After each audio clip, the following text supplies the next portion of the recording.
आज हम लोग सेकेंड यूनिट स्टार्ट कर रहे हैं और इसमें जो स्ट्रेन एनर्जी वाला हिस्सा है ये कहीं ना कहीं स्ट्रेस स्ट्रेन डायग्राम से जुड़ा हुआ है।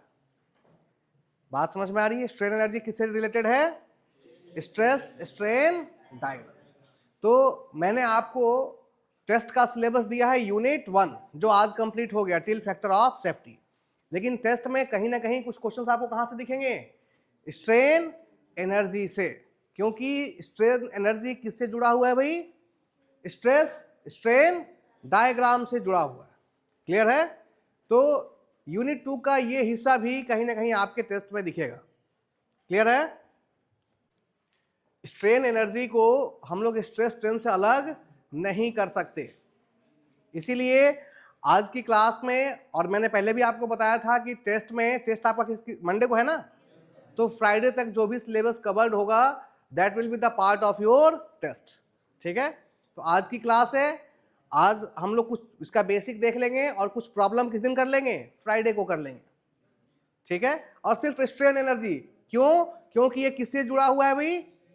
स्ट्रेस स्ट्रेन डायग्राम से जुड़ा हुआ है, इसलिए इंपॉर्टेंट है। ठीक है? आइए देखते हैं। स्ट्रेन एनर्जी को जानने से पहले थोड़ा सा वापस चलते हैं स्ट्रेस स्ट्रेन डायग्राम में और कुछ चीजों को रिकॉल करते हैं। स्ट्रेस स्ट्रेन डायग्राम ड्रॉ करने के लिए हमने कौन सा एक्सपेरिमेंट किया था भाई? कौन सा टेस्ट किया था? Tension test. क्लियर है? अगर आप रिकॉल करें तो मैंने पहली लाइन कही थी कि स्ट्रेस स्ट्रेन डायग्राम को ड्रॉ करने के लिए हम लोग टेंशन टेस्ट करते हैं। और ये टेंशन टेस्ट हम लोग किस मशीन पे करते हैं भाई? यूटीएम पे करते हैं, यूनिवर्सल टेस्टिंग मशीन। यूटीएम पर हमने एक चीज बताई थी आपको कि जो लोड अप्लाई करते हैं वो ग्रेजुअली करते हैं। ग्रेजुअली का मतलब धीरे धीरे। शुरुआत में लोड 0 होता है, फिर हम 1 न्यूटन 2 न्यूटन ऐसे करते करते कहां तक जाते हैं? Till the maximum value. बात समझ में आ रही है? जो लोड अप्लाई होता है दैट इज ग्रेजुअल लोड। धीरे धीरे लोड अप्लाई करते हैं, शुरुआत में उसकी वैल्यू कितनी रहेगी? 0, और फाइनली कहां पहुंच जाएंगे हम? मैक्सिमम वैल्यू पे। इन 3 बातों का ध्यान रखेंगे तब हम स्ट्रेन एनर्जी को समझ पाएंगे। दूसरी चीज, स्ट्रेन एनर्जी के लिए जो हमारी लिमिट है फिर से फिक्स है, क्योंकि ये किससे जुड़ा हुआ है? स्ट्रेस स्ट्रेन डायग्राम से। और स्ट्रेस स्ट्रेन डायग्राम में हमने लोड कहां तक अप्लाई किया था? Till elastic limit. उसको हम क्रॉस, तो जो हम स्ट्रेन एनर्जी पढ़ रहे हैं इसमें भी हम उस लिमिट को क्रॉस नहीं करेंगे। हम कहां तक पहुंचेंगे? Till elastic limit. क्लियर है? और अगर इलास्टिक लिमिट की वैल्यू ना दी हुई हो तो हम कौन सी वैल्यू लेंगे? यील्ड स्ट्रेस की वैल्यू कंसिडर करेंगे। बात समझ में आ रही है ना? अब समझें स्ट्रेन एनर्जी होता क्या है। यूटीएम पर जब हम इस पे टेंशन फोर्स अप्लाई करते हैं विद इन इलास्टिक लिमिट, तो इसमें कुछ ना कुछ क्या होता है? डिफॉर्मेशन होता है। कुछ ना कुछ क्या होता है? डिफॉर्मेशन होता है। और जैसे ही हम लोड को रिमूव कर देते हैं बॉडी वापस अपने क्या आ जाता है? ओरिजिनल शेप और साइज में आ जाता है, क्योंकि हम सारा वर्क जो कर रहे हैं विद इन इलास्टिक लिमिट कर रहे हैं। ठीक है? अब जरा सोचो, एक रबड़ लूं और मैं उसको क्या कर दूं? स्ट्रेच कर दूं, और फिर आपके स्किन के पास रख के उसको छोड़ दूं, तो क्या होगा भाई? आपको चोट लगेगी। ये चोट आपको क्यों लगी भाई? कभी सोचा? जब हम रबर को डिफॉर्म करते हैं then there is a change in its position. Rubber की पोजीशन में क्या आता है? चेंज आता है, डिफॉर्मेशन होता है। और जब डिफॉर्मेशन होता है तो उसकी पोजीशन चेंज होती है, और जब पोजीशन चेंज होती है तो बॉडी के अंदर इंटरनल एनर्जी स्टोर्ड हो जाती है। बात समझ में आ रही है?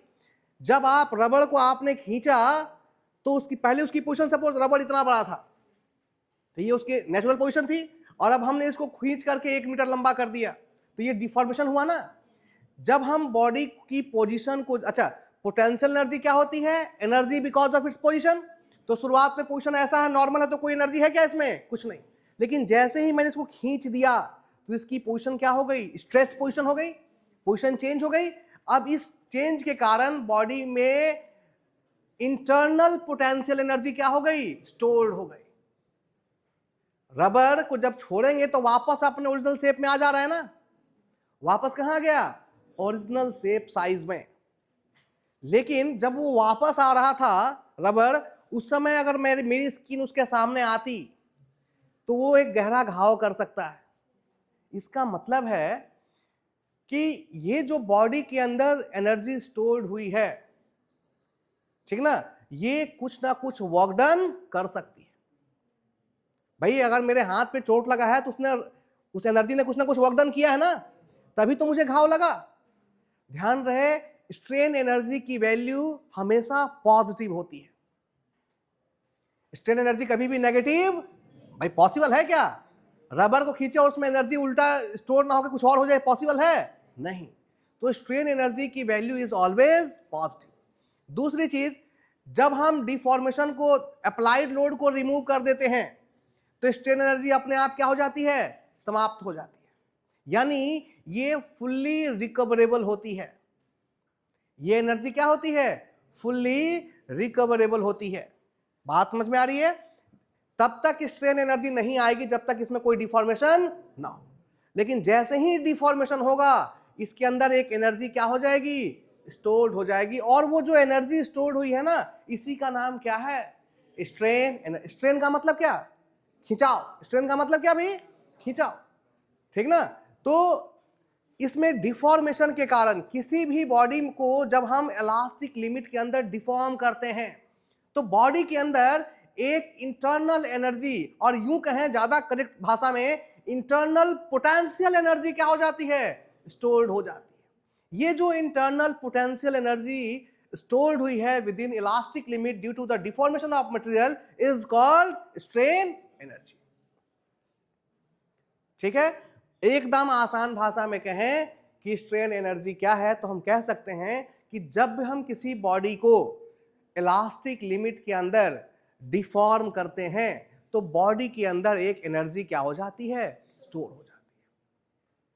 ठीक है, और ये जो एनर्जी, स्टोर्ड एनर्जी है, इसी स्टोर्ड एनर्जी को हम क्या कहते हैं, स्ट्रेन एनर्जी कहते हैं। जब तक ये स्ट्रेन एनर्जी तब तक रहती है जब तक उसके ऊपर एक्सटर्नल लोड लगा। जैसे ही हम लोड रिमूव करते हैं, बॉडी फिर से अपने किस स्टेट में आ गई, इनिशियल पोजीशन में आ गई। तब उस समय स्ट्रेन एनर्जी कितनी होगी, जीरो, क्योंकि डिफॉर्मेशन समाप्त हो गया। डिफॉर्मेशन के अगेंस्ट जो एनर्जी स्टोर्ड हुई है उसे ही हमने क्या कहा है, स्ट्रेन एनर्जी। लेकिन जब हमने लोड हटा दिया, क्योंकि लोड हमने विद इन इलास्टिक लिमिट लगाया था, जैसे ही लोड हटाया बॉडी वापस अपने ओरिजिनल शेप और साइज में आ गई। इसका मतलब डिफॉर्मेशन कितना, जीरो। और जब जीरो डिफॉर्मेशन है तो स्ट्रेन एनर्जी कितनी, जीरो। क्लियर है? अब हम ये निकालते हैं कि इस स्ट्रेन एनर्जी की वैल्यू कितनी होगी, that is what is the magnitude of this strain energy. Strain energy आया किसके कारण था भाई, जो हमने इसमें क्या किया था, डिफॉर्मेशन किया था। जो डिफॉर्मेशन हुआ था, एलोंगेशन हुआ था, उसी कारण इसमें क्या स्टोर हुआ था, इंटरनल एनर्जी स्टोर हुई थी, that is the strain energy. तो हम इसकी वैल्यू कैसे निकालें? ध्यान दें, जब हम इसके ऊपर फोर्स लगा रहे हैं, ठीक, एक एग्जांपल अगर हम यहां लें, सपोज ये हमारी बॉडी है, इसके एक सिरे को हमने क्या कर दिया है, फिक्स कर दिया है, और इस सिरे पर हम एक लोड P अप्लाई कर रहे हैं। ठीक है, इस P के कारण this is the delta L and this is the value of L, this is the L and this is delta L। इस अप्लाइड लोड के कारण ये क्या हुआ, डिफॉर्मेशन हुआ। ठीक है, समझे इसको ध्यान से। हम यहां एक फोर्स लगा रहे हैं, अप्लाइड एक्सटर्नल लोड का मतलब क्या है, फोर्स लगा रहे हैं, ठीक ना। Force is the externally applied load. तो इस दिशा में हम एक फोर्स लगा रहे हैं और डिस्प्लेसमेंट भी किस डायरेक्शन में हो रहा है, इस डायरेक्शन में। इसका मतलब है कि ये जो डिफॉर्मेशन और ये जो फोर्स है, इसके कारण कुछ ना कुछ वर्क डन हुआ, ठीक ना। वर्क डन कितना होगा भाई, फोर्स इंटू डिस्प्लेसमेंट। फोर्स कितना है, P इंटू डिस्प्लेसमेंट कितना है, delta L। This is the value of work done. ठीक है, अब ध्यान दें, यही ये किसके बराबर होगा, अच्छा एक चीज देखो, अगर ये वर्क डन नहीं होता तो स्ट्रेन एनर्जी की वैल्यू कुछ होती क्या? 0। ये डिस्प्लेसमेंट हो रहा है यानी डिफॉर्मेशन हो रहा है, इसी डिफॉर्मेशन के कारण मटेरियल के अंदर क्या हो रही है? एनर्जी स्टोर हो रही है। अगर ये डिफॉर्मेशन 0 होगा तो स्ट्रेन एनर्जी की वैल्यू कितनी हो जाएगी?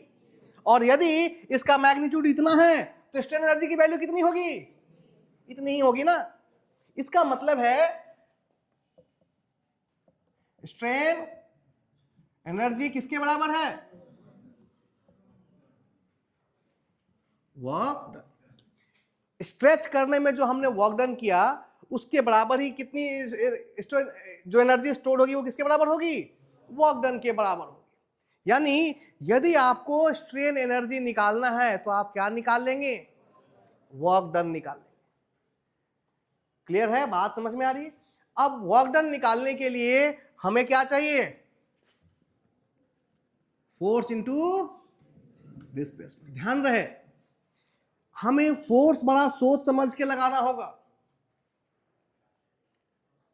फोर्स बहुत सोच समझ के लगाना होगा, क्योंकि मैंने पहले ही कहा कि हम कौन सा लोड अप्लाई कर रहे हैं भाई? ग्रेजुअल। हम लोगों ने कौन सा लोड अप्लाई किया? ग्रेजुअल। ग्रेजुअल लोड का मतलब होता है इनिशियल वैल्यू कितनी हो जाएगी? 0, और धीरे धीरे लोड को बढ़ा करके हम कहां तक जाएंगे? Maximum. Suppose initial value P is equal to कितना होगा? 0। लोड हमने कितना लिया? 0। और फाइनल वैल्यू कहां तक पहुंचे? 0 से कहां तक जा रहे हैं? इनिशियल में ये 0 था, 0 से कहां तक पहुंचे हैं? P तक। ठीक है? इसका मतलब है ये लोड धीरे धीरे क्या हो रहा है? बढ़ रहा है। अब याद कीजिए, जब मैंने आपको पहले भी सिखाया है कि अगर कोई चीज वेरिंग कंडीशन में हो तो हम कौन सा मेथड यूज करते हैं? मेथड ऑफ इंटीग्रेशन यूज करते हैं। लेकिन इस चीज को और सिंपल बनाया जा सकता है। अगर आप मेथड ऑफ इंटीग्रेशन नहीं यूज करना चाहते हैं और बहुत आसानी से करना चाहते हैं तो हम एवरेज फोर्स ले लेते हैं, एवरेज लोड ले लेते हैं। और एवरेज लोड कितना होता है भाई? Minimum plus maximum by 2। Minimum plus maximum upon 2। Clear है? तो मिनिमम कितना है भाई? 0, और मैक्सिमम कितना है? Upon this is the average load. Clear है? एवरेज लोड कितना हो गया? 0 प्लस P बाई 2। तो हमने एक आसान रास्ता निकाल लिया किसका? एवरेज लोड का। तो अब अगर हम निकालें वर्क डन, अगर यहां पर वर्क डन निकालें तो ये P को हम किससे रिप्लेस कर देंगे भाई? P को किससे रिप्लेस कर देंगे? एवरेज P से। और एवरेज P कितना आया है? P by 2। ये बात समझ में आ रही है? जनरली हम लोग वर्क डन क्या निकालते हैं? Load into displacement. ठीक है? बट चूंकि यहां पर जो लोड अप्लाई कर रहे हो, लोड कैसा है? ग्रेजुअल है। लगातार शुरुआत में 0 था, फिर बढ़ते बढ़ते कहां तक गया है? मैक्सिमम। तो कोई फिक्स P की वैल्यू तो नहीं है ना। तो हम क्या करते हैं? क्या ले लेते हैं? एवरेज ले लेते हैं। Minimum plus maximum by 2। तो मिनिमम हो गया हमारा 0 प्लस मैक्सिमम हो गया हमारा P अपॉन 2। इससे हमें क्या मिल जाएगा? एवरेज। तो P average load is equal to P by 2। Clear है ना? अब इसको चेंज करेंगे। क्या लिख सकते हैं? फॉर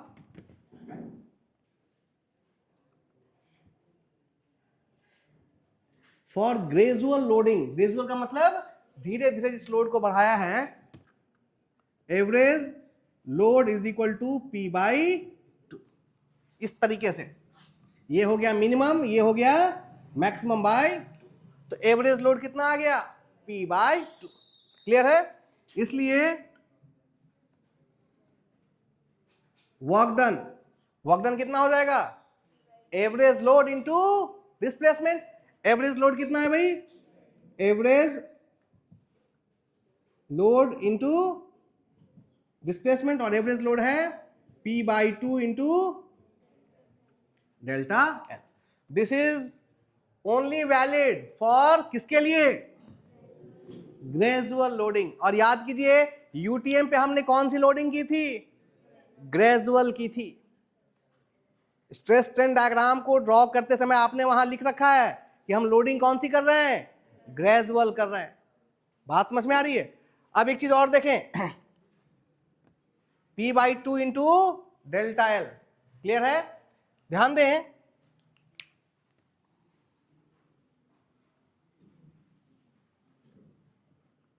यदि मैं स्ट्रेस स्ट्रेन डायग्राम ड्रॉ करूं,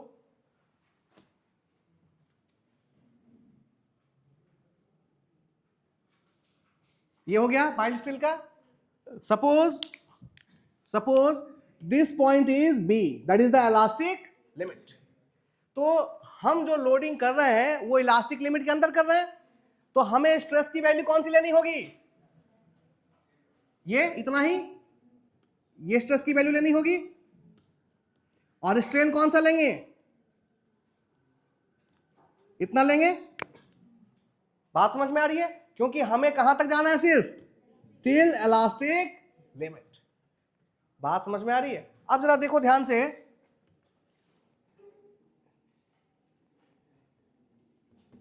this is the area of what, ये एरिया किसका है जो मैंने हैश किया है, ये किसका एरिया है, this is the area of stress strain diagram up to elastic limit.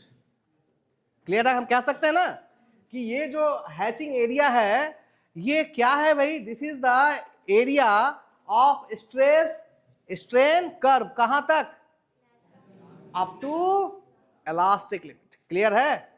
अब जरा ध्यान से देखो, अगर हम इसका एरिया निकालें, area of stress and strain curve up to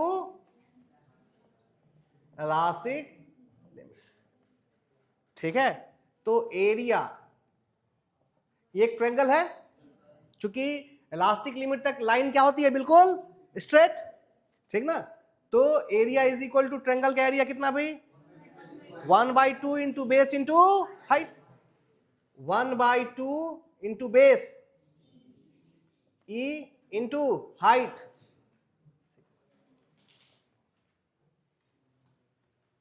बात समझ में आ रही है। तो एक तो ये आया, ठीक है। दूसरी चीज और भी देखें, यहां से बहुत सारे ऑब्जेक्टिव क्वेश्चंस बनते हैं।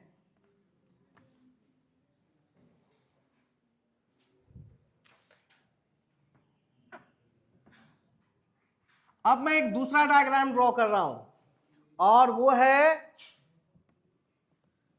अप्लाइड लोड और डेल्टा एल, ठीक है। अगर आप ध्यान से देखेंगे तो दोनों चीजें क्या हैं, सेम है। स्ट्रेस को हम किससे चेंज कर सकते हैं, अप्लाइड लोड से, और स्ट्रेन को किससे चेंज कर सकते हैं, डेल्टा एल से। क्लियर है, बात समझ में आ रही। अब जरा ध्यान से देखें, इसमें जो इलास्टिक लिमिट तक लाइन बनेगी वो भी क्या रहेगी, सेम ही रहेगी। This point is B, B is the elastic limit. ये भी लाइन क्या बनेगी, बिल्कुल रिलेशन दोनों का क्या रहेगा, बिल्कुल स्ट्रेट लाइन का रिलेशन रहेगा। जैसे जैसे आप लोड बढ़ाएंगे वैसे वैसे डिफॉर्मेशन भी क्या होगा, बढ़ेगा।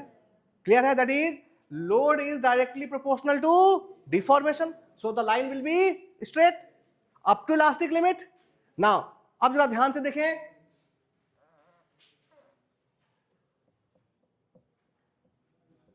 इसका एरिया निकालिए भाई, कितना आएगा, दैट इज, अब ये किसका है, ध्यान से देखेंगे, this is the area of load versus deformation, कहां तक, up to elastic limit. Area is equal to 1/2, suppose this is delta L and this is P, P into delta। ये तीनों इक्वेशन, दिस इज, इसको हम ऐसे लिख सकते हैं 1/2 into P into, this is your equation 1। This is your equation and this is your equation. अगर हम इन तीनों इक्वेशन को कंपेयर करें तो हमें मिलता है, ये चीज क्या थी भाई, वर्क डन, यानी यूनिएक्सियल लोडिंग में हमें कितना वर्क डन करना पड़ा भाई, 1/2p इंटू। क्लियर है? जब हमने यूनिएक्सियल लोडिंग की तो स्ट्रेस और स्ट्रेन के बीच अप टू इलास्टिक लिमिट का एरिया कितना आया, 1/2 इंटू स्ट्रेन इंटू स्ट्रेस आया। ठीक है, और लोड वर्सेस डिफॉर्मेशन कर्व का एरिया कितना आया, 1/2 इंटू पी इंटू डेल्टा। पहले इसको कंपेयर करो, एक को और तीन को, तो क्या कह सकते हैं आप कि जो वर्क डन की वैल्यू होगी, ठीक ना, अगर आप लोड ग्रेजुअल लगा रहे हैं तो जो वर्क डन की वैल्यू होगी वो एरिया के बराबर होगी। किसके एरिया की भाई, load versus deformation curve up to last. और जब आप इन दोनों को कंपेयर करेंगे तो मतलब कि ये दोनों एरिया भी क्या हैं, सिमिलर हैं। ये दोनों एरिया भी क्या हैं, सिमिलर हैं।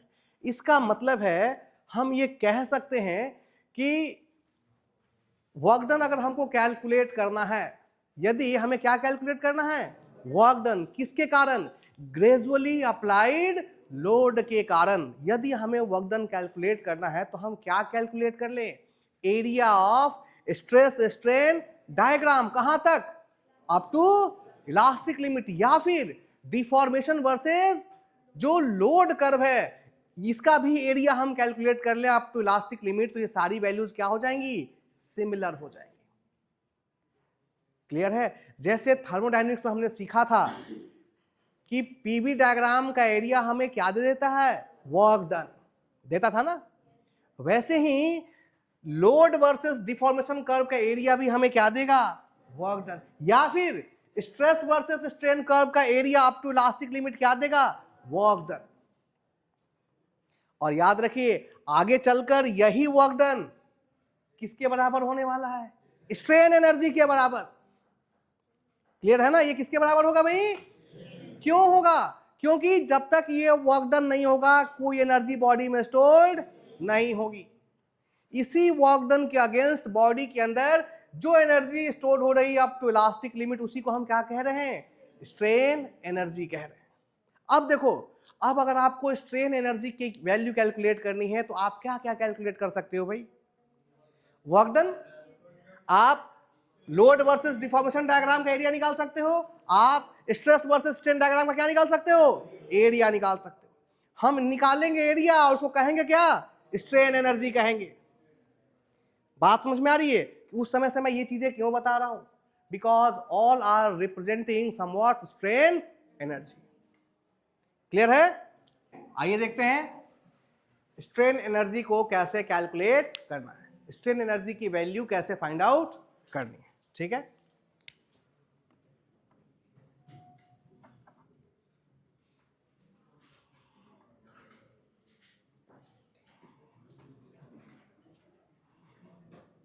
यहां पर एक लोड लग रहा है P,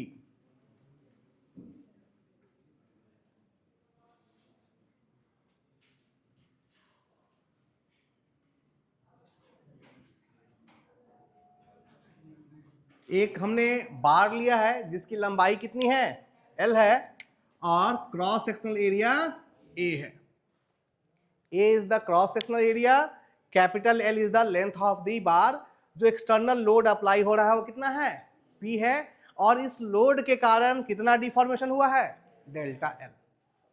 ठीक है, इसका मतलब है कि बॉडी के अंदर कुछ ना कुछ स्ट्रेन एनर्जी स्टोर्ड होगी, क्योंकि इस लोड ने कितना डिफॉर्मेशन किया है, डेल्टा L। तो जब भी डिफॉर्मेशन होगा यानी जो वर्क डन हुआ उसके अगेंस्ट बॉडी में कुछ ना कुछ एनर्जी क्या हो गई, स्टोर्ड हो गई।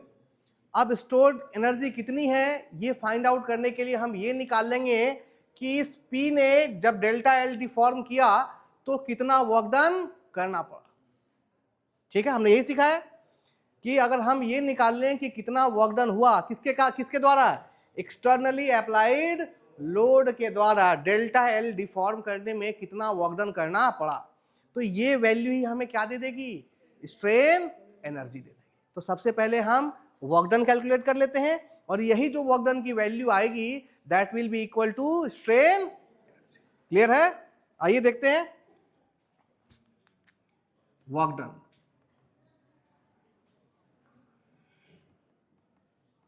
ड्यू टू P, ये जो एक्सटर्नली अप्लाइड लोड P है, इसके कारण कितना वर्क डन हुआ है, तो कितना निकालेंगे भाई?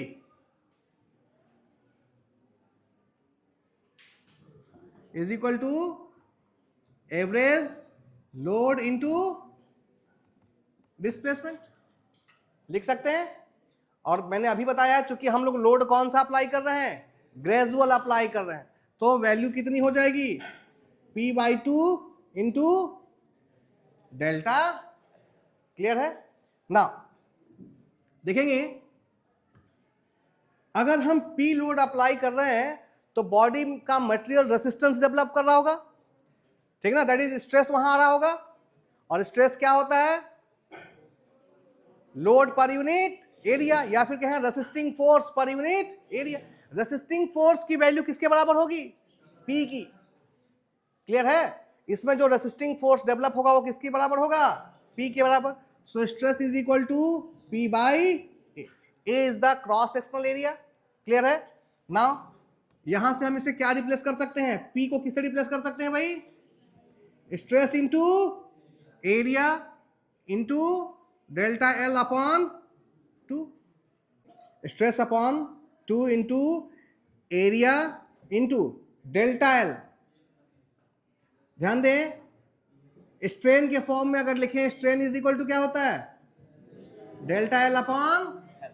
तो स्ट्रेन को हम दैट इज यहां से डेल्टा L को क्या लिख सकते हैं? E into L। So area और डेल्टा L को लिख रहे हैं E इंटू L। क्लियर है ना? देखेंगे यहां पर sigma by 2 into A into strain को हम लिख सकते हैं, सॉरी, स्ट्रेस को E टाइम्स ऑफ स्ट्रेन लिख सकते हैं। E is the Young's modulus. तो यहां से E को क्या लिख सकते हैं? सिग्मा अपॉन E लिख सकते हैं। नाउ ये क्या हो जाएगा? Sigma upon E into L। Clear है जी? इसकी वैल्यू क्या हो जाएगी? Sigma square into A into L upon 2E। Clear है? देखें जरा ये क्या है, ये चीज क्या आ रही है आपको? सिग्मा इज इक्वल टू क्या पुट कर सकते हैं फिर? P upon A। क्या हो जाएगा ये भाई? P square upon A square into 2E into A into, यही होगा ना? अब देखिए A से स्क्वायर कैंसिल, तो ये बच गया P square L upon 2A। ठीक है? वर्क डन की value, work done is equal to strain energy is equal to P square L upon 2A। Clear है? किसमें? यूनिफॉर्म बार में। ये बार कैसा है? यूनिफॉर्म, जिस पे एक्सटर्नली अप्लाइड लोड कितना लग रहा है? P। तो ये तरीका है, हम कभी भी स्ट्रेन एनर्जी कैलकुलेट नहीं करेंगे। हम क्या कैलकुलेट कर लेंगे कि एक्सटर्नली अप्लाइड लोड के कारण कितना वर्क हुआ, और जो वर्क डन की वैल्यू आएगी that will be same as internal energy. Clear है?